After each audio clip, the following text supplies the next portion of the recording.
장금희님, 네. 지금 저희 문정동 가고 있는데 문정동엔 왜 가고 계신 거죠? 문정동에 평상시에 너무 가고 싶었거든요. 너무 궁금한데 여기에 대해서 정확하게 얘기해 줄 사람이 없어서 사실 못 갔었어요, 그동안. 우리 김 부장님이 계셔서 마침 인터뷰 허락을 해주셔서 지금 가고 있고요. 김 부장님한테 또 매매가, 임대료, 문정동에 대한 동향 이런 것들을 좀 여쭤보려고 가고 있습니다. 지금 여기에 들어오신 지가 몇 년 정도 되셨다고?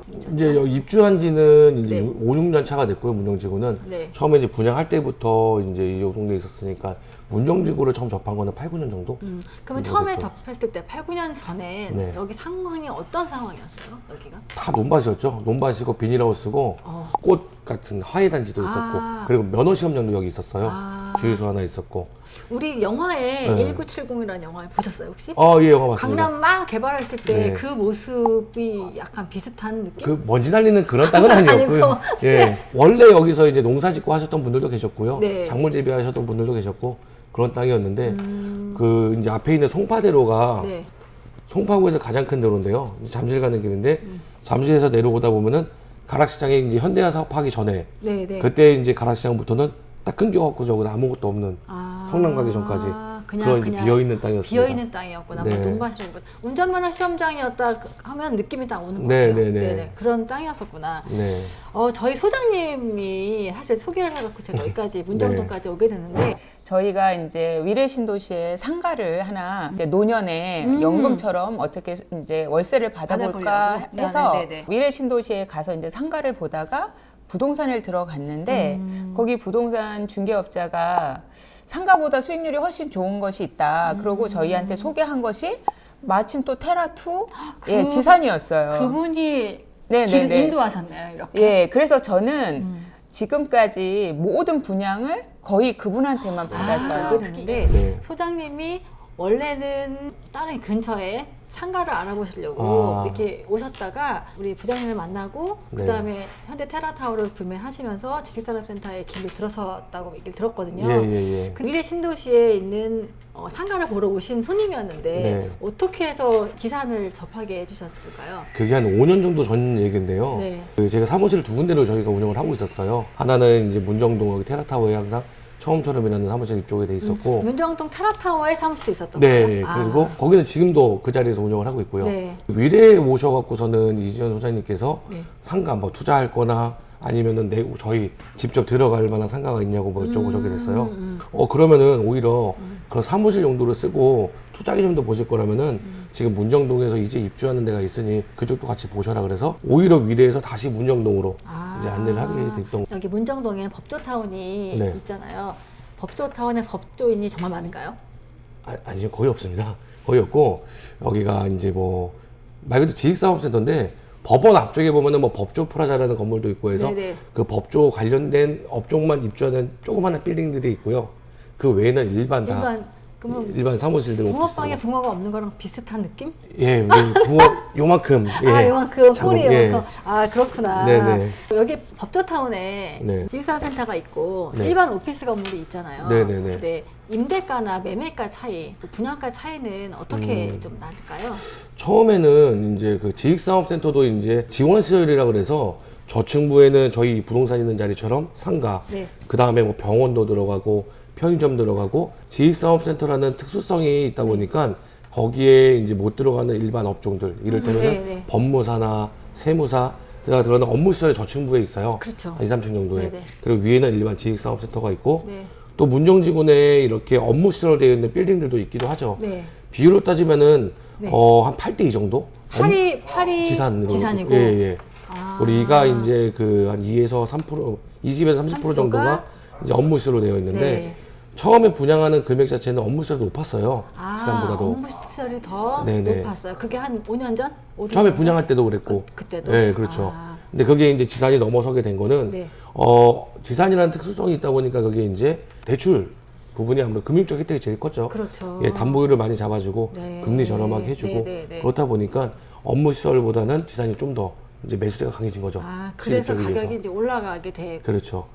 임대가는 뭐 비슷하겠네요. 맞습니다. 그러면? 임대가는 뭐 전체적으로 봤을 때 분양 평형당 이제 뭐 평당 한 5에서 6만 원 정도. 그러니까 전용으로 따지면은 전용료 50% 가져갔을 때 네네. 10에서 12만 원 정도. 그렇죠. 그 정도로 제가 해서 그때 조사한 거랑 딱 비슷하게 네네. 딱 얘기하시죠. 그 정도로 돼 있습니다. 그럼 오피스도 마찬가지. 관리비 차이는 어떻게 되나요? 크게 나진 않고요. 아무래도 좀 비슷해. 규모가 좀 큰 건물일수록 관리비가 좀 더 적게 저렴한 나오죠. 거죠. 아, 예, 그래서. 그렇구나. 아파트도 이제 세대수 많으면은 네네네. 이제 고용관리비 적게 네. 나오는 그럼 거죠. 임대료 비슷하고 관리 비슷한데 매매가 차이가 만약 같은 전용 10평이다. 이 네네. 경우에는 어떻게 차이가 날까요? 어, 지상과 일반 오피스가. 문정동에 있는 지식사업센터 중에서 네. 그 S로 시작하는 뭐 지식사업센터만 10평대로 해서 분양을 해서 실제로 10평대가 공급이 됐었고요. 그럼 10평대인 게 그 친구 하나예요? 네, 다른 건 그렇습니다. 다 20평, 뭐 30평 보통 전용? 그렇죠. 예, 대부분 전용 아, 이제 2, 30평대가 대부분이고요. 물론 뭐 개 중에서 10평대가 조금씩 있기는 꽤 한데 있긴 하지만 보통의 예, 맞습니다. 평수는 이 소형으로 된 사무실이 이제 하나의 지식사업센터 S라고 생각하는 그 지식사업센터만 10평이 있었는데 업무시설로 따지면은 그 문정역 앞에 인근에 있는 H라는 또 이제 건물이 또 있었어요. H라는 건물. H라는 건물. 네, 네. 그 건물 같은 경우는 두 개 분양 금액은 비슷했습니다. 네. 평당 1,100만 원 정도였어요. 1,100. 네. 지금 이제 매가로 따지면은 똑같은 10평짜리로 네. 봤을 때 전용 면적 10평짜리가 그 지식사업센터는 약 5억 5천 정도. 네. 그리고 그 H로 하는 그 업무시설은 약 4억 정도. 아, 그 정도 차이가 있어요. 뛰어넘었구나. 네. 평당가로 봤을 때는 뭐 2,750에서 2,800 지식사업센터가 네, 네, 네. 업무시설이 약 뭐 2,000에서 2,100 정도. 그렇구나. 그 정도로 돼 있죠. 네. 근데 그게 이제 보통 이제 입주하시는 분들이 아무래도 지식사업센터에 입주할 수 있는 업종이 포괄적으로 많다 보니까 그 업종을 맞춰서 입주하시면은 금융 쪽 혜택이나 이게 많이 있다 보니 아무래도 더 뭐 사실 평수가 크고 연면적이 넓은 데는 주차 시설 그렇죠. 뭐 아, 그것도 무슨 못하죠. 네, 예. 그런 것들이 사실 되게 편안하게 돼 있잖아요. 그럼요. 예. 또 연면적이 큰 데를 선호하는 분들이 있고 대장주도 막 그렇게 맞습니다. 예, 네. 되는 경향이 있죠. 네, 맞습니다. 아, 일단은 매매가에서 차이가 좀 많이 나는 게 지산 네. 쪽이다. 네. 그러니까 만약에 뭐 같이 투자하실 거는 지산 쪽이 조금 더 그렇죠. 유리하다라고 네. 말씀을 해주실 수가 있어요. 근데 뭐 반대로 말씀을 드리면은 네. 매가는 차이가 있는데 임대료는 두 개 비슷하다는 거는 수익률 자체는 업무가 시설이 더 높다는 의미가 되겠죠. 그렇죠. 예. 근데 지산을 이제 접근하시는 분들이 수익형 부동산보다는 차익형으로 접근하시다 보니까 요즘엔 그렇죠. 예, 예, 예. 네. 그렇다 보니까 지산에 대한 매수세가 좀 더 강한 것도 사실이고요. 문정동 지식산업센터만의 특징이 있을까요? 요즘에 뭐 워낙에 지식사업센터가 분양이든 아니면 기축지산이든 뭐 불장이라고 막 이어져 오는데 네. 서울 시내에 있는 지식사업센터에는 어디든지 지금 뭐 매수하시거나 분양받아도 뭐 가격이 하락될 일은 없다고 저는 판단을 해요. 네. 그래서 지금 이 말씀을 드리는 거는 서울 시내에 있는 지식사업센터, 뭐 대한민국 전체를 보더라도 뭐 성수하고 네. 문정, 네. 영등포 네. 뭐 요 세 가지 정도를 가지가 볼 수가 있겠죠. 네. 그리고 좀 더 이제 뭐 구로 가산 지역도 네, 네. 물론 있긴 하겠지만 네, 네. 성수하고 문정동을 비교한다면은 네. 뭐 매가는 지금 약 뭐 3천만 원대까지 뭐 호가할 정도로 맞아요. 금액대가 네, 많이 네. 높아졌어요.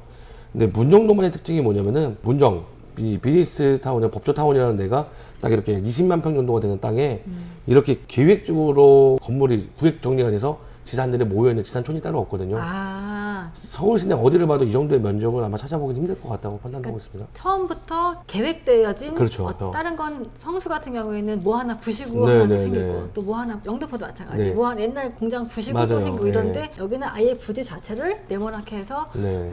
정리된 상태에서 계획적으로 만들어진 네, 땅이다 맞습니다. 이렇구나. 네, 그래서 이렇게 좀 큰 면적 네. 하나의 건물들 지금 있는 현대든 테라타워든 SK든 네. 약 연면적으로 5만 평 정도가 되는데 실제로 이 5만 평이 감이 안 오시면 이 63빌딩이 면적이 5만 평이에요. 네. 그 63빌딩 건이 이렇게 모여서 63빌딩들이 이렇게 하나씩 그렇죠. 모여 예, 예. 있어요. 네. 네. CG를 이거 63빌딩 해주세요. 네. 아, 그러니까 좀 네네. 와닿는 것 같아요. 이렇게 해서 들어갈 수 있는 지역이 지금 서울시 내에도 아파트 지을 데 없어서 없겠네, 없겠어. 뭐 한전부지도 뭐 하다못해 뭐 변준소도 지하로 놓고 뭐 뭘 짓고 이렇게 뭐 역세권 청년주택 개발하고 그러는데 부지 자체가 많이 부족하다 보니까 네. 앞으로 서울 시내에 이렇게 구획 정리가 돼서 나올 수 있는 지역은 따로 없을 거라고. 굉장히 희귀성 있을 네, 수밖에 네. 없겠다. 물론 뭐 성수 지역도